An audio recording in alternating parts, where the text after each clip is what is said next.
Hello friends, पैरामास general science one liner का ये पार्ट 5 है और यह वीडियो लेक्चर सीरीज़ है जिसमें हम एनसीईआरटी और लूसेंट प्लस घटना चक्र के जितने भी साइंस के वन लाइनर हैं उसको एक मैगज़ीन पैरामास जनरल साइंस वन लाइनर में प्रेजेंट किया गया है और उस मैगज़ीन को एक वीडियो लेक्चर के माध्यम से मैं डिस्कस कर रहा हूं। तो चलिए स्टार्ट करते हैं। आज हम इस वीडियो लेक्चर में सबसे इम्पॉर्टेंट टॉपिक फिज़िक्स का ऑप्टिक्स डिस्कस करूंगा और यह लेक्चर वीडियो पार्ट 5 है जिसमें मैं ऑप्टिक्स डिस्कस करूंगा। पर पार्ट 4 में मैंने हीट एंड थर्मोडायनेमिक्स और इलेक्ट्रिक करंट पहले डिस्कस कर दिया क्योंकि ये ऑप्टिक्स बहुत बड़ा हो जाता अगर मैं हीट एंड थर्मोडायनेमिक्स को साथ में डिस्कस करता, इसलिए मैंने इलेक्ट्रिक करंट को डिस्कस कर दिया है। तो चलिए स्टार्ट करते हैं ऑप्टिक्स। तो चैप्टर नंबर 8 ऑप्टिक्स, जिसमें हम सबसे पहले डिस्कस करेंगे BPSC PYQs. Person standing in front of mirror finds his image larger than himself, मतलब वो अपने इमेज को अपने से बड़ा देखता है, तो this implies that the mirror is concave mirror. फिर convex lens is used in magnifying glass, ये बीपीएससी 67 से पूछा गया है। Large number of thin strip of black paint are made on the surface of a convex lens of focal length 20 cm to catch the image of white horse. The image will be a horse of less brightness, मतलब जितना पीछे black paint होगा ना उतना क्या होगा, the image will be horse of less brightness, उतना brightness हमारा कम रहेगा। The visible range of solar radiation is 400 to 700 nanometre, ये 53rd और 55 बीपीएससी में पूछा गया है। The wavelength of visible light is between 3900 angstrom to 7600 angstrom, ये 63rd बीपीएससी में पूछा गया है। The nature of radiation of light is like both of the waves and particles, ये 42nd बीपीएससी में पूछा गया है। The speed of light in vacuum is nearly 3 × 10⁸ metre per second, ये 43rd बीपीएससी में पूछा गया है। The time taken to reach the sunlight up the surface of earth is approximately 8 minutes, ये 65 बीपीएससी में पूछा गया है। When the light travels from one medium to another medium, the frequency of light does not changes while its velocity, wavelength and refractive index of the medium are changed, ये 65 BPSC में पूछा गया है। In a visible light spectrum, VIBGYOR, ये होता है ना violet, indigo, blue, green, yellow, orange, red, is the order of the increasing wavelength of various colored light, where violet colored light has minimum wavelength and red color, ये इसके बारे में discuss कर रहा है, हैज़ द मैक्सिमम वेवलेंथ, ये 64 BPSC में पूछा गया है। Sea seems blue due to reflection of sky and scattering of light by drops of water, ये 40th बीपीएससी में पूछा गया है। Sky is blue because short waves are scattered more than short atmosphere, ये 39 बीपीएससी में पूछा गया है। For shaving one uses concave mirror, light is made up of 7 colour, the colour can be separated by a prism, ये 42nd BPSC में पूछा गया है। प्रिज्म के बारे में भी यहाँ पे इस वीडियो लेक्चर में डिस्कस करेंगे। The depression of light is possible by prism, ये 66 बीपीएससी में पूछा गया है। Rainbow can not be seen at 12th noon as rainbow is located opposite to sun, क्यों, इसका क्या रीज़न हो सकता है, ये हम डिस्कस करेंगे। और ये कब पूछा गया है, ये 43rd बीपीएससी में पूछा गया है। To remove the defect of long sightedness one uses convex lens, ये 43rd बीपीएससी में पूछा गया है। तो फ्रेंड्स, आपको इतना तो समझ में आ रहा होगा, पूरे फिजिक्स में सबसे ज़्यादा अगर क्वेश्चन किसी चैप्टर से आता है तो वो है हमारा ऑप्टिक्स। तो चलिए इस लेक्चर वीडियो को हम और प्रोसीड करते हैं। Reading glass are made up of convex lens, ये कब पूछा गया, 44 बीपीएससी में। The power of lens is measured in dioptre, मतलब इसका ये यूनिट होता है, तो ये कब पूछा गया, 66 बीपीएससी में। अब चलिए स्टार्ट करते हैं with some NCERT facts. Optics is the branch of physics concerned with light and its behavioral pattern and properties. IBN Al-Haytham is the father of optics. Optical fiber works on the principle of total internal transformation, ये optical fiber इसी principle में काम करता है। Mirage is an example of total internal reflection of light. फिर wavelength and velocity of light wave are affected by air moving into glass. अब चलिए देखते हैं speed of light in various medium, और इसको किस चीज़ से मेज़र किया जाएगा, ये मीटर पर सेकंड में रहेगा, मतलब इसका यूनिट। अब देखिए वैक्यूम में 3 × 10⁸ मीटर पर सेकंड, ग्लास में 2 × 10⁸ मीटर पर सेकंड, वाटर में 2.25 × 10⁸ मीटर पर सेकंड, रॉक सॉल्ट में 1.96 × 10⁸ मीटर पर सेकंड में, और टर्पेंटाइन ऑयल जो होता है उसमें 2.04 इंटू 10⁸ मीटर पर सेकेंड में, और नाइलन में 1.96 इंटू 10⁸ मीटर पर सेकेंड। तो सबसे कम नाइलन में होता है 1.96 into 10⁸ metre per second. When light enters from one medium to another, अगर एक मीडियम से दूसरे मीडियम में जाता है, it frequency remains unchanged, frequency unchanged रहेगा, लेकिन क्या चेंज हो जाएगा, जैसे कि अभी हम लोगों ने यहाँ पे पढ़ा था, देखिए यहाँ पे फ्रीक्वेंसी अनचेंज रहता है, while its velocity, wavelength and refractive index of the medium change हो जाता है। तो क्या क्या चेंज हो जाएगा, VWR, है ना, आप ऐसे याद रखिए VWR, तो वेलोसिटी, वेवलेंथ और रिफ्रैक्टिव इंडेक्स चेंज हो जाएगा, लेकिन फ्रीक्वेंसी वहीं का वही रह जाएगा। अब देखिए, the colour of light is determined by its wavelength, the photosynthesis, in photosynthesis light energy changes to chemical energy, है ना, ये केमिकल चेंज के बारे में बता रहा है। Neon gas is used for lightning decoration, the wavelength of red colour is the highest while the purple colour is lowest, ये पर्पल ब्लू आप जिसको भी ले सकते हो। The reason for long circular appearance of sun and moon near the horizon is refraction of light, मतलब जैसे होता है ना डस्क एंड डॉन, सुने हो, शाम और सुबह, तो वो क्यों होता है, अगर ऑरेंज दिख रहा होगा तो due to reflection of light. चलिए हम नेक्स्ट में जाते हैं। The sun starts appearing shortly before the actual sunrise due to refraction of light, ये मैंने अभी आपको डस्ट एंड डॉन के बारे में बताया था। Swimming pool appears less deep than its actual due to refraction of light. Red light is used for danger signals as it has shortest wavelength, और लॉन्गेस्ट वेवलेंथ किसका होगा, तो वो है हमारा ब्लू लाइट, है ना। उसके बाद bright colour appears in thin form of a soap due to multiple reflection and interference of light, ये दो फेनोमेना है, मल्टीपल रिफ्लेक्शन और इंटरफेरेंस ऑफ लाइट। उसी कारण क्या होता है, colour appearance in the form of soap, तो सोप का बबल होता है ना, उसमें ब्राइट कलर अपीयर होता है। The minimum distance of clear vision is 25 centimetre, मतलब कोई भी चीज़ को आप 25 स्टैंडर्ड दूरी होती है, अगर बुक भी पढ़ रहे हो, कुछ भी पढ़ रहे हो तो वो क्लियर विजन देता है, तो वो कितना है, 25 centimetre. Short waves are more scattered by atmosphere than long waves, इसीलिए वो स्काई का कलर होता है ना, ब्लू दिखता है हमें, that's why sky appears blue, इसका दिया भी है। In fibre optics communication the signal is provided by light waves in atmosphere, if the atmosphere is absent then the light will not be scattered and hence the sky will appear black, तो atmosphere का रहना बहुत ज़रूरी है। फिर endoscope works on the principle of total internal reflection of light, मैं endoscope के बारे में आपको समझाऊंगा। The nature of light radiation is similar to both wave and particle. The colour of an opaque object depends on the colour it reflects, मैं opaque के बारे में आपको समझाऊंगा। देखो ओपेक उसे कहते हैं, जैसे होता है ना ट्रांसपेरेंट, ट्रांसलूसेंट और एक ओपेक, तो ट्रांसपेरेंट में पूरा फुल ट्रांसफर हो जाता है, ट्रांसलूसेंट में धुंधला नज़र आता है हमें, और ओपेक में कम्प्लीटली ओपेक रहता है, कम्प्लीटली ब्लैक एंड रहता है, कुछ भी नज़र नहीं आता है। फिर diamond shine because it has high refractive index, as it has high refractive index its brightness increases when polish, जब वो पॉलिश होता है तो उसका क्या इंक्रीज कर जाता है, ब्राइटनेस, और वो ब्राइटनेस इंक्रीज कैसे होता है, तो वो उसका हाई रिफ्रैक्टिव इंडेक्स होता है। Sun appears red at the time of setting due to light scattering. फिर कन्वेक्स लेंस, अब कन्वेक्स लेंस के बारे में पढ़ते हैं। जब आप कन्वेक्स लेंस पढ़ रहे हो ना, तो सबसे पहले आपको उसका इमेज दिमाग में होना चाहिए, तो चलिए मैं आपके लिए एक बार कन्वेक्स लेंस बना दे रहा हूँ। तो ये है हमारा कन्वेक्स लेंस। अब देखिए, this type of lens is thicker at the centre and thinner at the edge, है ना, ये थिकर है इस एरिया के रिस्पेक्ट में। फिर an optical lens is generally made up of two spherical surface. If those surfaces are bent outwards, the lens is called biconvex lens or simply a convex lens. ये simply convex lens का definition था। अब use of convex lens कहाँ कहाँ है? They are used for a variety of purposes in our day-to-day life. For example, the lens in human eye is a prime example. So the most common use of lens is that it helps to us to see, वो हमें देखने में काम आता है। फिर another common example for use of this type of lens that is convex lens, तो magnifying glass में कन्वेक्स लेंस रहता है। When the object is placed in front of it at a distance shorter than the focal length of the lens, it produce a magnified image, मतलब उसका image जो है ना magnified रहेगा, मतलब बड़ा रहेगा।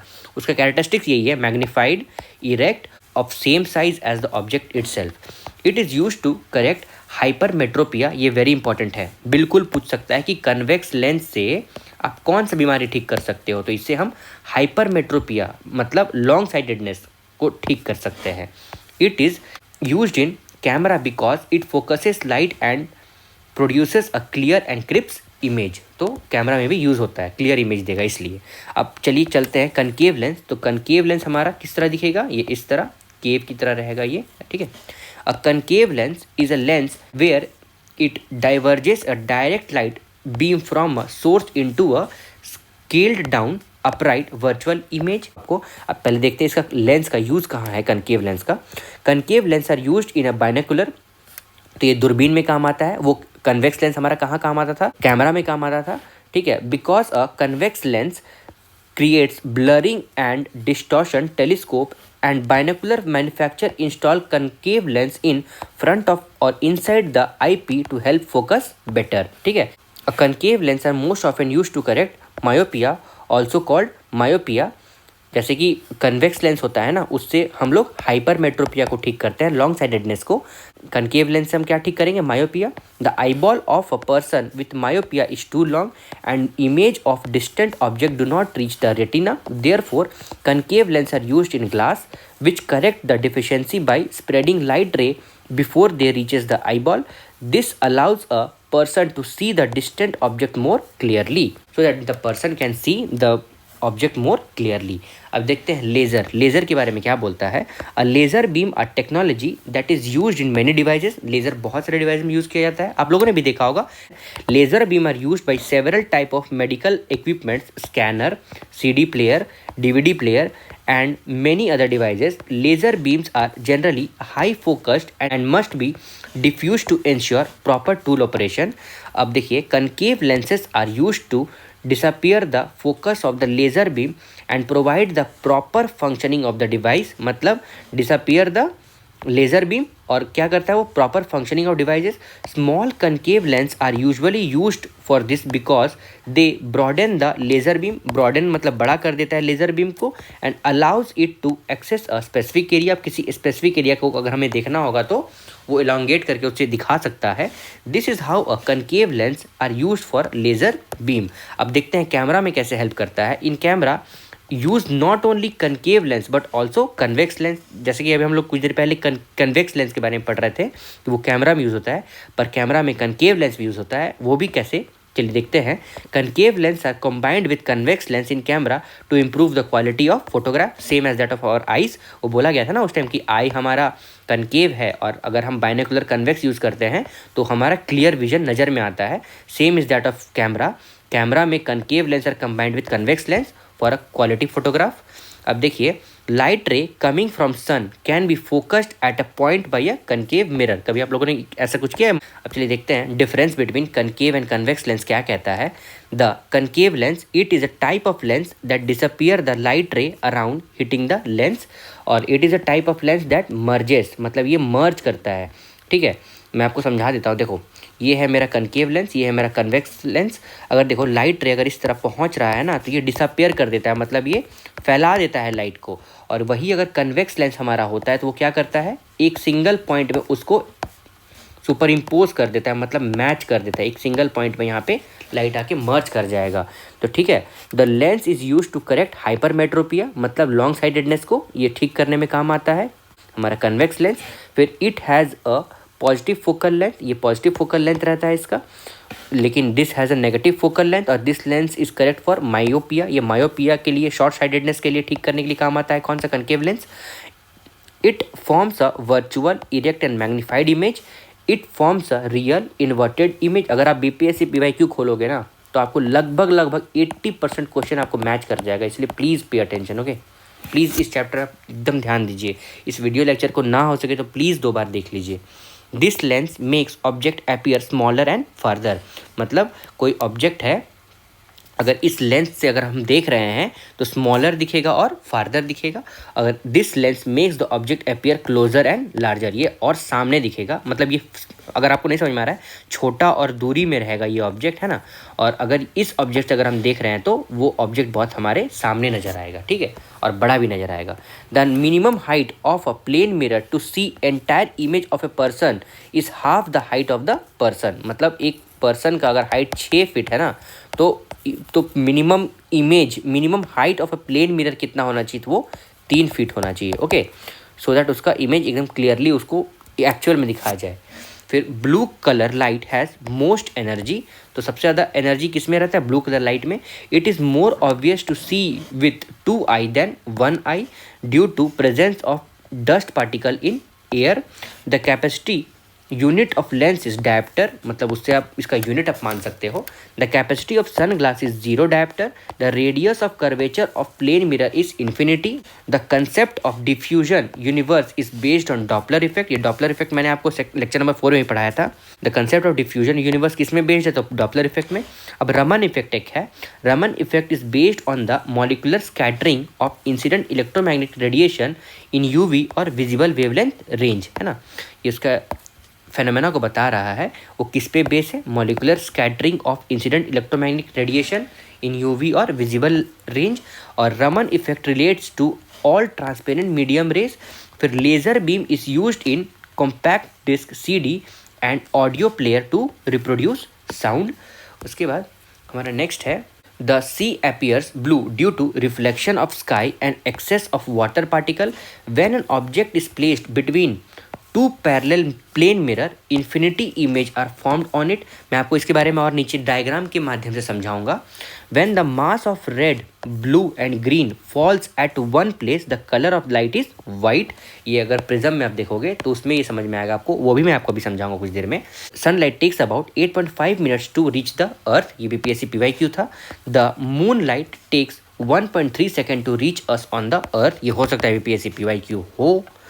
उसके बाद when light passes through a prism after refraction it gets divided into various colour. This is called dispersion of light and the group of different colour obtained from the light is called spectrum. Okay, देखिए dispersion of white light in a glass prism. ये glass prism है, ठीक। एक triangular prism रहता है जिसमें जब white light इसमें इंसिडेंट होता है ना, तो ये 7 different according to their wavelength में ये बट जाता है। तो सबसे कम जैसे violet, indigo, blue, green, yellow, orange और रेड, ये सबसे कम से सबसे ज़्यादा वेवलेंथ में सेटअप हो जाता है। तो इसको आप विबजियर के नाम से भी जानते हो, है ना, आपने पढ़ा होगा अपने 9th-10th में। उसके बाद dispersion of light through a glass prism. White light is a mixture of ray of 7 different colour. फिर रे ऑफ लाइट जब इसमें गिरता है तो refraction occurs at the air glass boundary bending the ray towards the normal as this slows down. ये slow होते जाता है। फिर red light bends less because it is refracted less. और blue bends best because the violet does really blue BBB is more memorable, मतलब blue bend best. उसके बाद refraction occurs at the glass boundary bending the ray away from the normal as the speed up again. उसके बाद ये हो गया हमारा spectrum. फिर each colour is refracted to a different degree by the glass, that is why the colour disperse into a spectrum of light. तो ये था हमारा स्पेक्ट्रम ऑफ लाइट का एक्सप्लेनेशन। अब चलिए हम आगे चलते हैं। Physical phenomena such as dispersion, refraction and total internal refraction are responsible for the formation of rainbow. क्या क्या फेनोमेना रिस्पॉन्सिबल है रेनबो फॉर्मेशन में? तो dispersion, refraction and total internal reflection. अब देखिए ये सन रेज है, ये हमारा अर्थ है ना, तो beam of white light flow करता है, यहाँ डिस्पर्शन एंड रिफ्रैक्शन होता है यहाँ पे। उसके बाद यहाँ पे ये रेनबो फॉर्मेशन, तो ये वायलेट, रिफ्रैक्शन और टोटल इंटरनल रिफ्लेक्शन यहाँ पे शो कर रहा है। तो during full solar eclipse seeing the sun with naked eye causes damage to eye. UV ray are responsible for retinal burn. तो यूवी रे डायरेक्ट आपकी आँख में पड़ सकता है तो वो रेटिनल बर्न कॉज कर जाएगा, इसीलिए नेकेड आई से आप इक्लिप्स को, सोलर इक्लिप्स को नहीं देखना चाहिए, मतलब सूर्य ग्रहण को नहीं देखना चाहिए। After the rain we see the rainbow in sky due to dispersion of sunlight. ये दो फेनोमेना अभी 1.1.2 बताया गया है। अब हमारा नेक्स्ट है sky appears blue as blue light is scattered to greater extent than red light. The danger signal installed at top of the tall building are red in color because red light is scattered least by smoke or fog. मतलब इसका wavelength maximum रहता है ना। फिर compact disc CD disc होता है ना, reflects rainbow colour due to diffraction. ये वेरी इंपॉर्टेंट है, डिफ्रैक्शन के कारण ये डिफरेंट कलर, यहाँ पे आप लोगों ने देखा होगा डीवीडी सीडी प्लेयर जो होता है ना वो डिफरेंट कलर शो करता है। तो वो क्यों शो करता है? Due to phenomena called diffraction. और कॉम्पैक्ट डिस्क डिफ्रैक्शन ग्रांटिंग। आप माइक्रोस्कोप के बारे में जानते हैं। Both reflection and refraction phenomena is used. Twinkling of star is due to atmospheric refraction of light. उसके बाद ट्विंकलिंग ऑफ स्टार के बारे में बता रहा है। star as it appears from space, refraction of light as it passes through turbulent atmosphere, turbulent atmosphere के द्वारा अगर ये पास होता है, star as its appear at the earth surface, मतलब यहाँ पे क्या था ना, twinkling of star due to atmospheric refraction, तो यहाँ पे रिफ्रैक्शन ऑकर करता है as it passes through turbulent atmosphere. उसके बाद हमारा नेक्स्ट है the phenomena of bouncing back of light in the same medium after striking the boundary of a rarer medium is known as total internal reflection, मतलब light जब reflect कर जाएगा। The air bubble inside water shines due to total internal reflection. The phenomena that occurs when two waves meet while travelling along the same medium is called interference. अब देखिए interference को define कर रहा है, wave interference is the phenomena that occurs when two wave meet while travelling along the same medium. जैसे देखिए before interference क्या होगा, ये एक मीडियम में ट्रैवल कर रहा है, ये भी एक मीडियम में ट्रैवल कर रहा है। अब ड्यूरिंग इंटरफेरेंस क्या होगा, ये इस तरह करके ग्राफिक रिप्रेजेंट कर जाएगा। ओके तो यहाँ पे ये ग्राफ क्या डिटरमाइन करता होगा, wave interference is the phenomena that occurs when two waves meet while travelling along the same medium. तो ये एक इंटरफेरेंस इस तरह का फेनोमेना जनरेट हो जाएगा। उसके बाद हमारा नेक्स्ट है the kerosene oil spread on water surface seems to colour, this is due to interference of the light. तो अगर केरोसिन ऑयल या फिर डीजल ऑयल अगर वाटर पे गिरता है तो ऑयल जो होता है ना वो वाटर की सतह के ऊपर रह जाता है ड्यू टू डेंसिटी डिफरेंस। तो वो कौन सा फेनोमेना शो करता है, वो इंटरफेरेंस ऑफ लाइट शो करता है। So bubble glimmers in sun light due to interference of light, वो बबल क्रिएट जो होता है ना वो डिफरेंट कलर शो करता है। वो क्यों शो करता है, वो इंटरफेरेंस ऑफ लाइट के कारण। The refractive index of light decreases on hitting the liquid. The image formed by a prism is erect, virtual and deviated towards the apex. ये मैं अभी आपको डायग्राम के माध्यम से समझाऊंगा। The angle of deviation for a prism is greater for violet light, मतलब violet light के लिए एंगल ऑफ डेविएशन ज़्यादा है क्योंकि इसका स्पीड स्लो होता है। अभी हम लोगों ने प्रिज्म में भी देखा था। The instrument used for viewing the distant object producing an image that is larger than the image that can be seen with the unaided I is telescope, मतलब टेलीस्कोप से हम दूर की कोई भी वस्तु को देख सकते हैं मोर क्लियरली। ठीक है, अब चलिए हम सबसे पहले डायग्राम के माध्यम से कनकेव लेंस को देखते हैं कि वो क्या क्या जनरेट करता है। देखिए ये हमारा रे डायग्राम, ये light falls on the concave lens. अब जैसे ही ये लेंस में जाएगा तो ये एक इमेजिनरी रे ये हुआ हमारा, और ये वर्चुअल रे यहाँ पे। The position of the object कहाँ रहेगा, एट इन्फिनिटी। जब position of the object at infinity रहेगा तो पोजीशन ऑफ इमेज फॉर्म कहाँ करेगा, एफ में। और नेचर ऑफ द इमेज क्या रहेगा, virtual, erect and highly diminished. ये प्लीज़ आप एक बार याद कर लीजिएगा अगर आपको समझ में नहीं आ रहा होगा, क्योंकि ये बीपीएससी पीवाईक्यू में 2 साल मैंने देखा है, पूछा है। ठीक है, अब देखिए जब पोजीशन ऑफ द ऑब्जेक्ट कहाँ रहेगा, बिटवीन इन्फिनिटी एंड ओ, तो हमारा ओ ये है और ये हमारा इन्फिनिटी यहाँ पे है। ठीक है, 2f के पास कहीं होगा। यहाँ पे मान लीजिए ऑब्जेक्ट रखा गया है, तो पोजीशन ऑफ इमेज फॉर्म कहाँ होगा, तो बिटवीन f एंड o, मतलब फोकल और o के बीच में होगा हमारा इमेज फॉर्म, ये b डैश। और नेचर ऑफ इमेज क्या होगा, virtual, erect and diminished. Okay, तो हम लोगों ने 2 चीज़ सीखा यहाँ पे। जब position of the object at infinity होगा तो इमेज फॉर्म एट f होगा, और position at infinity and o होगा बिटवीन। अब जब position of the object between infinity and o जब होगा तो पोजीशन ऑफ इमेज फॉर्मेशन कहाँ होगा, f एंड o होगा। ठीक है, और उसके बाद हमारा नेक्स्ट है जब ऑब्जेक्ट एट इन्फिनिटी रखा जाएगा तो इमेज फॉर्मेशन कहाँ होगा, f2 यहाँ पे होगा। पहले हम लोगों ने कनकेव लेंस के बारे में जाना, अब यहाँ पे हम कन्वेक्स लेंस के बारे में डिस्कस कर रहे हैं। तो इमेज जब इन्फिनिटी में, जब ऑब्जेक्ट जब इन्फिनिटी में प्लेस्ड होगा ना फ्रेंड्स, तो एट f होगा इसका इमेज फॉर्मेशन। उसके बाद बियॉन्ड 2f अगर हम पुट करेंगे ऑब्जेक्ट को तो इसका इमेज फॉर्मेशन कहाँ होगा, 2f से पहले, मतलब between f and 2f। Okay, उसके बाद जब ऑब्जेक्ट एड 2f अगर हम रखेंगे तो इमेज फॉर्मेशन भी मेरा 2f में ही होगा। देखो यहाँ पे a है और ये हमारा a डैश, ये इमेज फॉर्मेशन था। ओके, और ये हमारा ऑब्जेक्ट केप्ट था।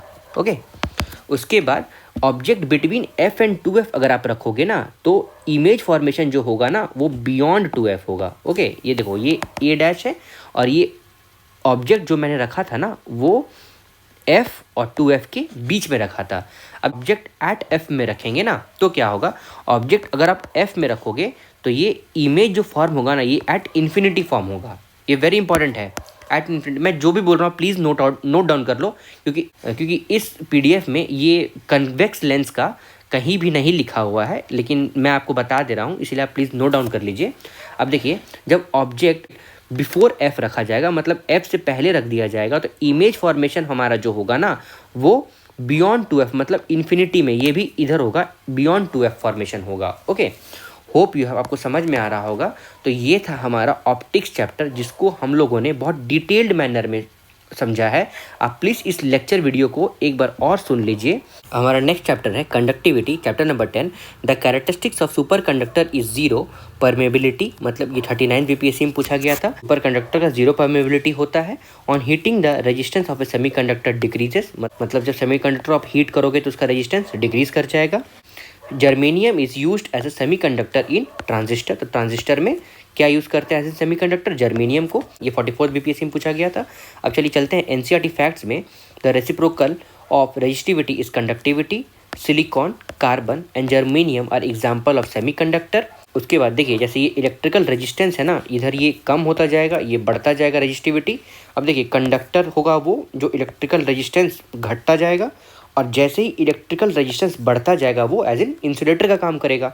देखिए, gold, silver, copper, iron, aluminium etcetera as इन कंडक्टर का काम करेगा, क्योंकि वो क्या होगा, इलेक्ट्रिकल रेजिस्टेंस घटता जाएगा। और glass, rubber, oil, plastic, diamond etcetera are the insulator, क्योंकि वहाँ पे रेजिस्टिविटी बढ़ता जाएगा, मतलब फ्री इलेक्ट्रॉन्स कम रहेंगे, इसीलिए कंडक्शन ऑफ इलेक्ट्रिसिटी नहीं हो सकता है। और देखिए, सेमीकंडक्टर किसे कहते हैं, ये वेरी इंपॉर्टेंट है। सिलिकॉन, जर्मेनियम, सिलीनियम, GaAs और etcetera. At zero temperature the conductivity of semiconductor is maximum, तो कितना होना चाहिए 0 डिग्री सेंटीग्रेड में, मैक्सिमम हमको कंडक्टिविटी दे सकता है semiconductor. Electrical resistance in semiconductor at absolute zero temperature is infinity. Such substance through which the electric charges does not flow easily are called non conductor, मतलब जिससे इलेक्ट्रिक करंट पास नहीं हो सकता है उसे नॉन कंडक्टर कहते हैं। Material which can store electrical energy are called dielectric material. जैसे देखिए, अगर आपको यहाँ समझ में नहीं आ रहा होगा तो वैसा मटेरियल जो पुअर कंडक्टर ऑफ इलेक्ट्रिसिटी होता है ना, पुअर कंडक्टर ऑफ इलेक्ट्रिसिटी, उसे डाई इलेक्ट्रिक मटेरियल कहते हैं। तो rubber, would, pure water, glass, ceramic, paper, wax, cotton, silk, plastic, ammonite, leather etcetera, वो हमारा क्या होगा, डाइलेक्ट्रिक मटेरियल होगा, जो बैड कंडक्टर ऑफ इलेक्ट्रिसिटी होगा। उसके बाद हमारा गुड कंडक्टर क्या होगा, metal, iron, silver, copper, steel, impure water, earth, air, graphite etcetera. अब देखिए, ceramic oxide is newly invented high temperature super conductor, ये वेरी इंपॉर्टेंट है ना, सेरामिक ऑक्साइड। फिर silicon is the most used material for making transistor, very important है, current affairs का भी topic है ये silicon. Doping is the process of making impurity in a semiconductor, तो डोपिंग कैसा प्रोसेस है, वो मिक्सिंग इम्प्योरिटी होता है सेमीकंडक्टर में, मिक्स कर सकते हो आप डोपिंग के माध्यम से। उसके बाद natural magnets are ore of iron, तो वो आयरन ओर होता है। Diode is use to convert AC voltage to DC voltage. फिर conductors, it always allow the movement of electrons and ions in them and charge density. फिर electric field and charge density of conductor is zero. फिर as the length of conductor increases it resistivity also increases, मतलब जितना ज़्यादा अगर आप increase करोगे ना length of conductor, उतना ज़्यादा रेजिस्टेंस बढ़ता जाएगा। उसके बाद the resistance of a conductor depends on the nature of substance.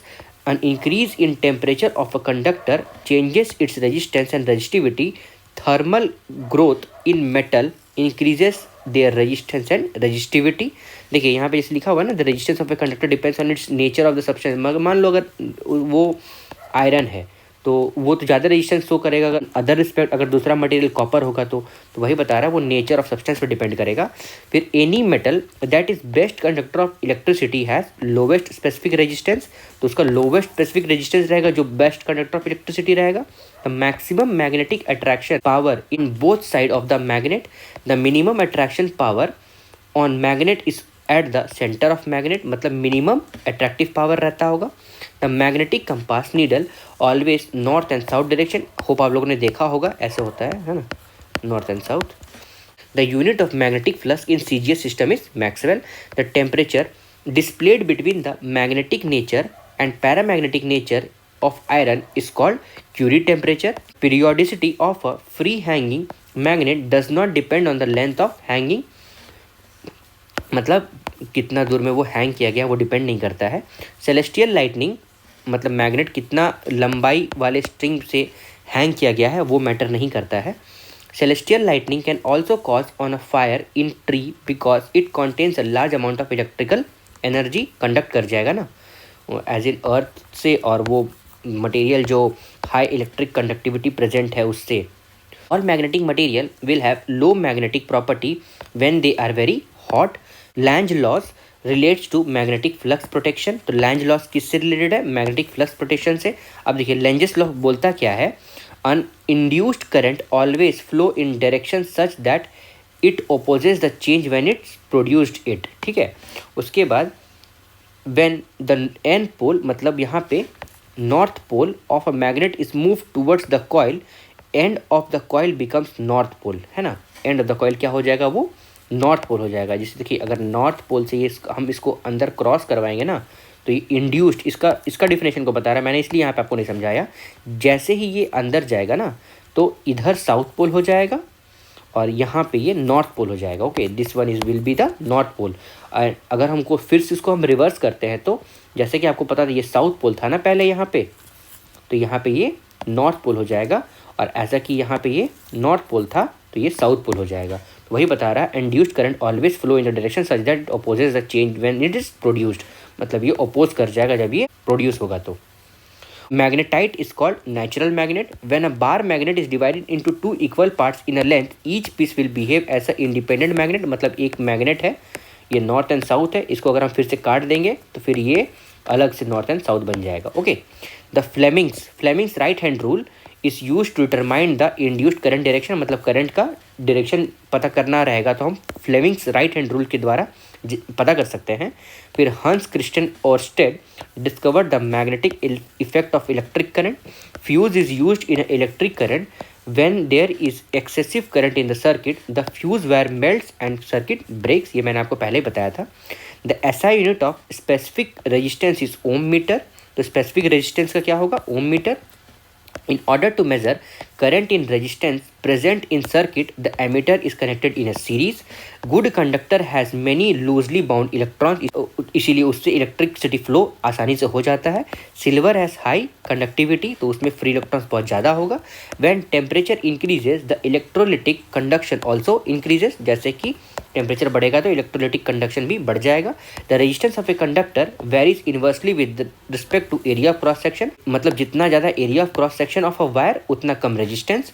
When a rise in temperature the resistance of a semiconductor decreases. जैसे कि टेम्परेचर राइज करेगा तो रेजिस्टेंस भी घट जाएगा in semiconductor. A semiconductor is formed by a covalent bond. In a semiconductor, ये covalent bond मैं आपको केमिस्ट्री में बताऊंगा. The energy gap between the valence band and conduction band is about 1 eV. The temperature coefficient of resistance of a semiconductor is negative. The number of valence electron in a semiconductor are 4. तो semiconductor में valence electron कितना रहता है? 4. इसीलिए वो high conduction rate दिखाता है. When a pure semiconductor is heated, its resistance decreases. ये क्वेश्चन, ये स्टेटमेंट तीसरी बार रिपीट हो रहा है. जब सेमीकंडक्टर का टेम्परेचर इंक्रीज करोगे तो उसका रेजिस्टेंस डिक्रीज कर जाएगा. The strength of semiconductor crystal is due to the electron pair bond. तो इलेक्ट्रॉन पेयर बॉन्ड के कारण स्ट्रेंथ ऑफ डिटरमाइन किया जा सकता है. Water is not suitable as a calorimetric material because it has high specific heat. फिर permanent magnet are made up of semiconductor. तो permanent magnet किसका बना हुआ रहता है? सेमीकंडक्टर्स का. The property due to which the resistance of some metals of a compound vanishes under certain condition is called super conductivity. Super conductivity उसे कहते हैं जिसका resistance of some metal compound vanish हो जाता है किसी कारणवश, तो वो सुपर कंडक्टिविटी कहता है. The basic property of electric conducting material is it material it allow the passes through a, मतलब वो अलाउ करता है इलेक्ट्रिक करंट को pass through it. The property of conducting material with respect to temperature coefficient of resistance and tensile strength is low temperature coefficient and high tensile strength. The conducting material should be highly malleable and highly ductile. Carbon is an example of high resistive material. देखिए मैं आपको यहाँ पे malleable का मतलब बता देता हूँ। दैट कैन बी मतलब अगर ये कोई अगर ऑब्जेक्ट है, इसको हैमर से मार के इसको हम थिन शीट में कन्वर्ट कर सकते हैं ना, तो उसे मेरिएबल कहते हैं। और डक्टाइल इज़ अ मटेरियल जो स्ट्रेच इनटू वायर्स, मतलब अगर आप इसको लंबा कर सकते हैं ना एज इन वायर में, तो उसे डक्टाइल मटेरियल कहते हैं। उसके बाद फिर ये प्रॉपर्टी कहता है ना, the conducting material with respect to temperature coefficient of resistance and tensile strength is low temperature coefficient high tensile strength. तो ये था हमारा part 5 of general science of physics. Hope you have understood this lecture video. Thanks.